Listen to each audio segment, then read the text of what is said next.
할렐루야. 이번 주 수요일이 어린이날이고 그래서 교회에서도 오늘을 어린이 주일로 지킵니다. 미국의 사상가이자 시인인 R.W. 에머슨의 어록에 이런 말이 있습니다. 울창한 숲도 도토리 한 알에서 시작되었다. 그렇습니다. 숲속에 들어가서 우람한 참나무 혹은 울창한 떡갈나무들을 볼 때에 우리가 그런 생각에 잠길 수 있습니다. 그 아래 무수히 떨어져 있는 도토리나 상소리들, 그 가운데 하나를 주워서 손바닥에 올려놓고 생각을 해봅니다. 저렇게 커다란 나무가 이 조그마한 열매에서 비롯되었다고 하는 사실에 하나님께서 창조하신 생명의 신비가 느껴집니다.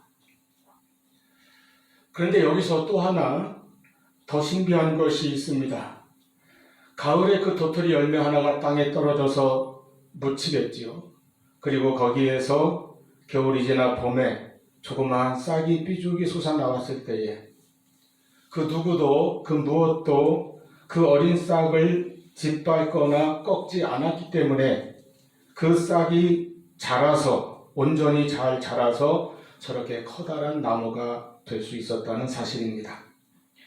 땅 위로 막 솟아오른 그 가냘픈 어린 싹을 산짐승이든 지나가던 등산객이든 누군가가 무심코 밟아버렸다면, 또는 그 작은 싹을 세찬 바람이 불어와 뿌리째 뽑아 날려가게 했다면 오늘날 저렇듯 당당한 모습으로 그리고 수많은 열매들을 맺고 있는 모습으로 서 있지 못했을 것입니다. 이것 또한 하나님의 역사이고 법칙입니다. 예수님께서도 씨 뿌리는 비유에서 말씀하신 것처럼 땅에 떨어진 씨앗에서 싹이 나오는 것은 똑같은데 그 싹이 어떻게 자라느냐에 따라서 그냥 시들거나 말라버릴 수도 있고 또는 30배, 60배, 100배의 결실을 거둘 수도 있다는 것입니다. 우리도 도토리 열매나 알곡의 씨앗과 똑같습니다. 하나님께서는 우리 안에서 잘 자라 큰 나무가 되고 수천 수백의 열매를 맺을 수 있는 그런 가능성을 다 심어주셨습니다. 그렇게 우리를 창조하셨습니다. 에베소 2장 10절 말씀에 우리는 그가 만드신 바라 그리스도 예수 안에서 선한 일을 위하여 지으심을 받은 자니 말씀하였습니다. 그와 같이 우리 한 사람 한 사람 하나님께서 지으셨고 그때 하나님의 목적이 있습니다. 또 마찬가지로 우리에게 주신 하나님의 선물인 우리 자녀들에게도 그 자녀를 향한 하나님의 목적이 분명히 있습니다. 모든 사람 각자에게 주신 하나님의 달란트와 인생의 목표가 무엇이든 각자 다르겠지만 분명한 것은 하나님께서 우리 한 사람 한 사람을 하나님의 선한 목적을 위하여 창조하셨다는 것입니다. 하나님의 작품으로 창조하셨습니다. 그런데 도토리 한 알처럼 또는 땅에 떨어진 작은 씨앗처럼 우리 인간도 그 작은 꿈, 우리 속에 있는 작은 가능성으로부터 그 목적이 시작됩니다. 그리고 사람은 작은 어린아이로부터 시작됩니다. 그 같은 이치에 따라서 바로 우리 자녀들도 이제 인생의 싹을 틔우고 막 자라나는 그런 과정에 있는 것입니다. 중요한 것은 이 어린 싹이 잘 자라나도록 건강하게 자라서 튼튼한 나무가 되고 많은 열매를 맺는 인생이 되도록 양육하는 것입니다. 하나님께서도 그것을 바라시고 또한 모든 부모도 자녀에게 그런 꿈을 가지고 바라고 있습니다. 그러려면 그 어린 싹이 이제 튼튼하게 바르게 잘 자라도록 돕고 이끌어줘야 할 사명이 바로 부모에게 또 모든 어른들에게 있다는 것을 우리가 기억해야 합니다. 그러면 열매 맺는 나무와 같은 사람이 되게 하기 위해서 우리가 자녀들에게, 어린이들에게 해주어야 하는 것은 무엇이겠습니까? 첫째는 그 안에 하나님께서 주신 무한한 가능성을 발견하게 해주고 그것을 개발할 수 있도록 북돋아 주는 것입니다. 자연 이 프로그램 같은 것을 보면은 야생의 동물들 가운데 하긴 뭐 야생 아니라 우리 예전에 키우던 집에 있는 송아지도 막 태어나면 몇 시간 만에 그냥 배쩍배쩍 일어나서 서고 조금 있으면 혼자 걸어요. 뛰고 그럽니다. 그리고 나서 혼자 스스로 먹이를 찾아 먹고 큽니다. 그러나 사람은 다릅니다. 사람은 갓난아기로 태어나서 혼자 살 수 있을 만큼 성장하는 데에 가장 오래 걸리는 그런 존재입니다. 그래서 자녀에게 부모의 역할이 중요한 것입니다. 모든 사람에게 하나님께서 필요한 달란트를 주셨듯이 우리 자녀들에게도 분명히 하나님께서 주신 달란트가 있고 무한한 가능성이 있는데 그것을 찾고 키워낼 수 있도록 도와주는 것이 바로 부모의 양육에 달려있다는 것입니다. 가능성은 말 그대로 가능성일 뿐입니다. 그것을 활짝 꽃 피우느냐 아니면 그냥 파묻힌 채로 영영 찾지도 못하고 깨우지도 못한 채 사장시켜 버리느냐가 그 인생의 장래를 결정합니다. 바로 이 가능성을 일깨워주는 일을 부모가 어떻게 잘 하느냐에 따라서 자녀의 앞날이 달라지는 것입니다. 주시기는 하나님께서 주셨지만 그것을 찾고 깨우치고 일으켜 세우는 일은 본인과 함께 부모가 잘 해줘야 하는 것입니다. 1960년도 제17회 올림픽은 로마에서 열렸습니다. 그래서 로마 올림픽이라고 하죠. 이 로마 올림픽에서 바로 그 유명한 이디오피아의 아베베 선수가 맨발로, 운동화도 신지 않고요, 맨발로 42.19km를 달려서 마라톤 금메달을 쟁취했습니다. 대단한 영웅이죠. 그리고 이 올림픽에서 바로 그 유명한 무하마드 알리, 나중에 이름이 그 당시에는 캐시어스 클레이라고 하는 그 선수가 복싱에서 금메달을 따고 화려한 인생을 시작하게 되죠. 그러나 그 당시 로마 올림픽에서 최대의 화제는 바로 여자 육상 100m, 200m 그리고 400m 릴레이에서 세계 금메달을 획득한 윌마 루돌프라고 하는 미국 흑인 여성이었습니다. 올림픽 육상 3관왕이어서가 아니라 놀랍게도 윌마는 어렸을 때 소아마비를 앓은 사람이었다고 하는 사실 때문입니다. 1940년 테네시주 슬럼가의 가난한 집에서 한 여자아이가 1.8kg의 아주 작은 미숙아로 태어났습니다. 그래서 가난하기 때부터 허약했고 각종 병에 시달렸습니다. 4살 때 폐렴과 성홍열을 심하게 앓았는데 겨우 목숨은 건졌지만은 왼쪽 다리가 그때부터 이제 제대로 힘이 들어가지 아니하고 서지 못하면서 걸을 수가 없게 되었습니다. 걷기는 그냥 설 수도 없는 그런 상태가 되었습니다. 의사는 소아마비라는 진단을 내렸고 평생 걸을 수 없을 것이라고 그렇게 부모에게 알려주었습니다.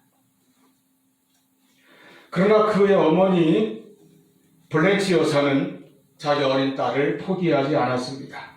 가난한 살림에도 80km나 떨어진 그 병원을 4시간 걸려서 찾아가서, 왜냐하면 자기 동네에 있는 병원은 백인 전용 병원밖에 없었기 때문입니다.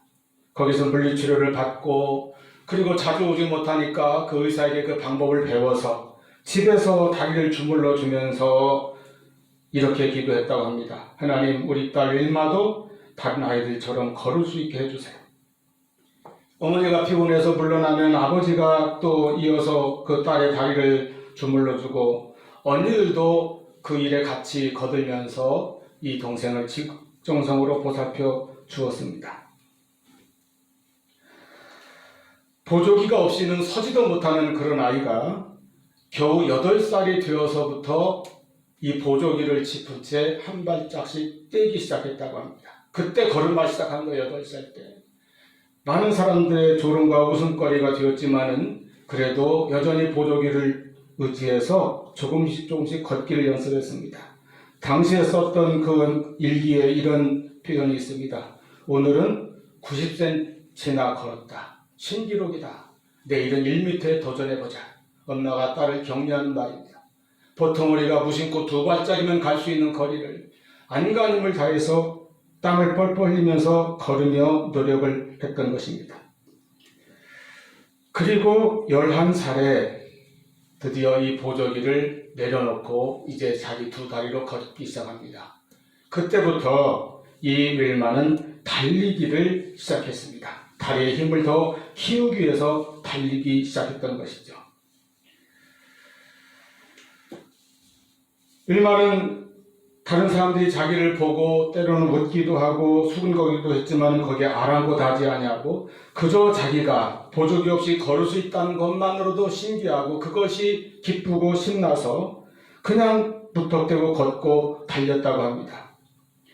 다른 아이들이 2걸음 걸을 때 혼자 3걸음, 4걸음 걸어야 겨우 쫓아갈 수 있는 그런 정도였지만, 그래서 걸어서 학교 다녀오는 것만으로도 지쳐 쓰러질 정도였지만은 그 아이는 계속해서 걷고 달렸습니다. 그리고 농구를 시작했다고 해요. 다리 힘을 기르기 위해서. 그리고 언니가 농구부였기 때문에 농구를 했는데 그 농구 경기하는 모습을 우연히 본 테네시 주립대학의 육상 코치인 에드워드 템플이 문득 그 아이의 걸음에서 놀라운 재능을 발견하고 육상을 권했습니다. 그래서 그때부터 중학생 때 육상을 시작합니다. 중학교 2학년 때 반 47명 가운데 1등을 했고 고등학교 때 자그마치 국가대표로 뽑혀서 올림픽에 나가서, 그때는 아마 4년 전이니까 다른 올림픽이죠. 400m 계주에서 동메달을 따는 데 한 명으로 뛰었다고 합니다. 그리고 4년 후 만 20세 때 로마 올림픽에서 육상 3관왕이 됩니다.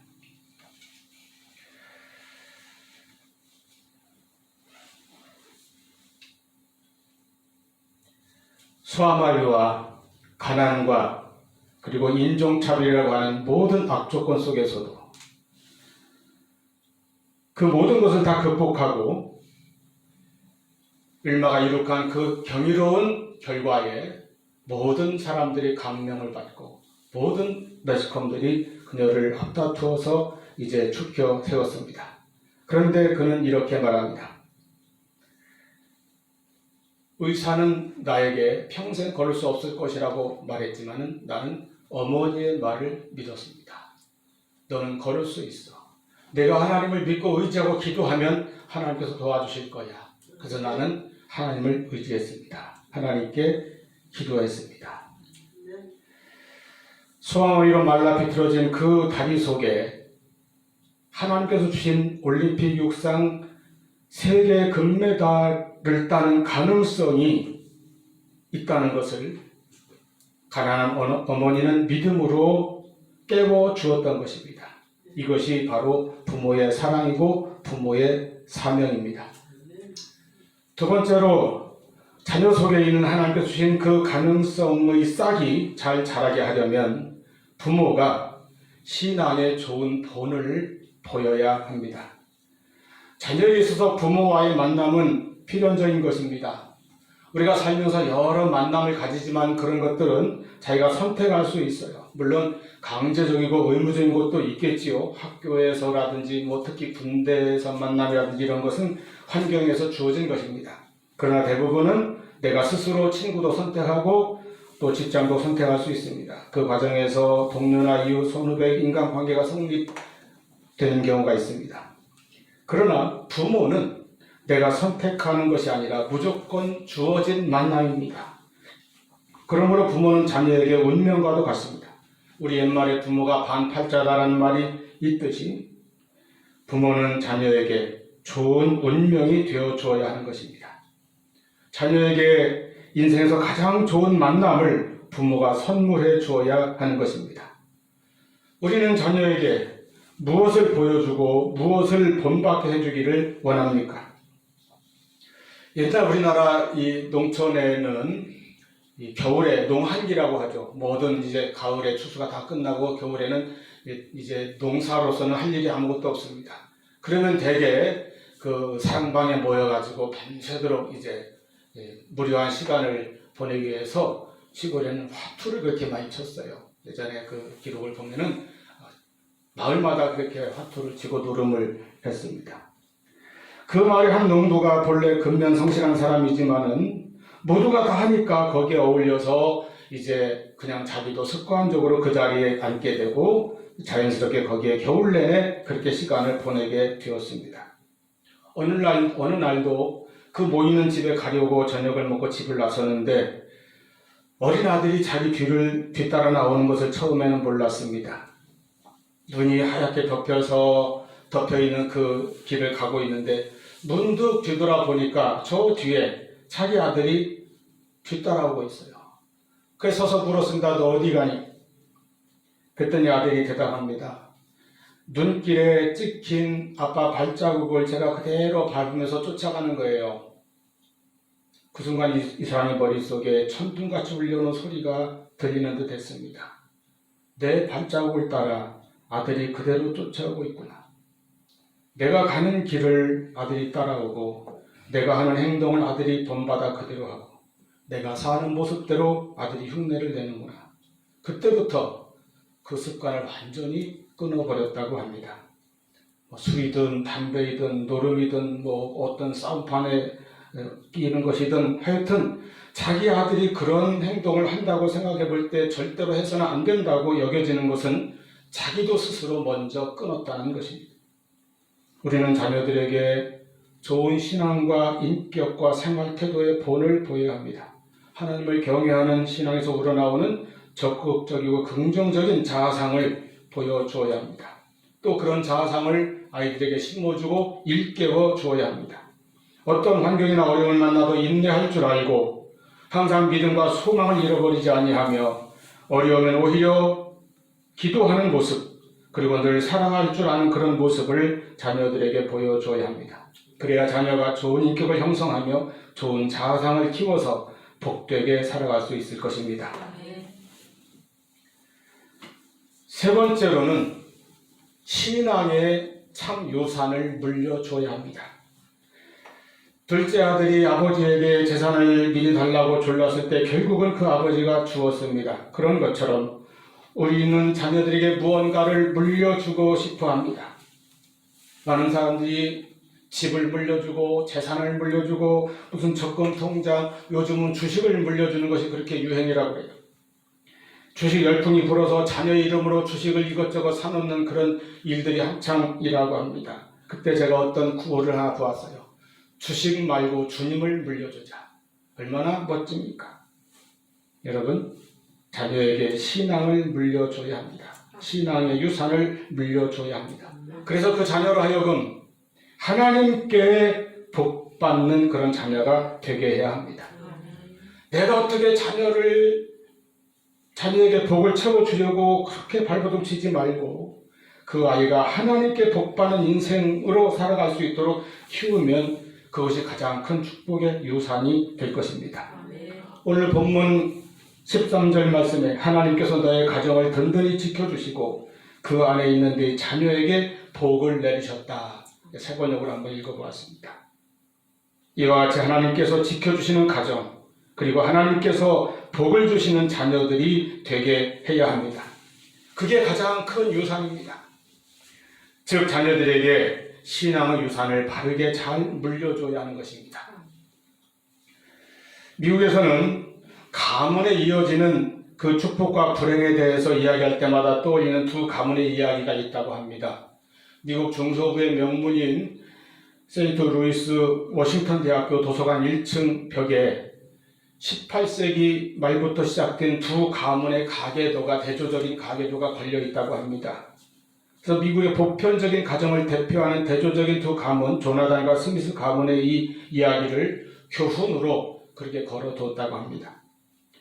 18세기 말 조나단과 스미스라는 평범한 두 청년이 비슷한 시기에 결혼하여 가정을 이루었습니다. 조나단의 가정은 평범했지만 부모가 화목하고 하나님을 사랑했습니다. 정직하고 성실한 생활 태도를 갖추었고 자녀들을 하나님의 선물로 여겼고 신앙으로 양육하였습니다. 반면에 스미스 가정에는 알코올 중독과 도박이 끊이지 않았고 부부 사이에도 불화와 싸움이 빈번하고 극심하게 일어났다고 합니다. 물론 아이의 신앙심도 없었고 생활 태도도 건전하지 못했습니다. 이런 상황이니까 자녀 교육이 제대로 이루어졌을 리가 없습니다. 그로부터 약 8대가 지난 200년이 흐른 뒤에 이 두 가문을 조사해 보았다고 합니다. 조사 결과는 참으로 놀라운 것이었습니다. 먼저 스미스 가문, 이 가문에서는 그때까지 109명이 후손 중에서 109명이 흉악범으로 사형을 당했고 200년 동안 이어진 후손의 3분의 1 이상이 정신병을 앓았습니다. 절반 이상이 문맹자였고 마약 사범과 알코올 중독자 그리고 각종 범죄자의 길을 걸었다고 합니다. 반면에 조나단의 가문에서는 200년간 그 후손 가운데서 부통령 1명, 주지사 3명, 장차관이 82명, 대학 총장 13명, 변호사 149명, 판사 검사 48명, 목사 116명, 사업가 75명, 발명가 25명, 의사 68명, 교수 66명이 배출되었다고 합니다. 그럼 어째서 한 가문에는 이렇게 심한 비극이 계속되는데 다른 한 가문에서는 이렇게 엄청난 사회적으로 영향력 있는 후손들이 계속 배출된 것일까요?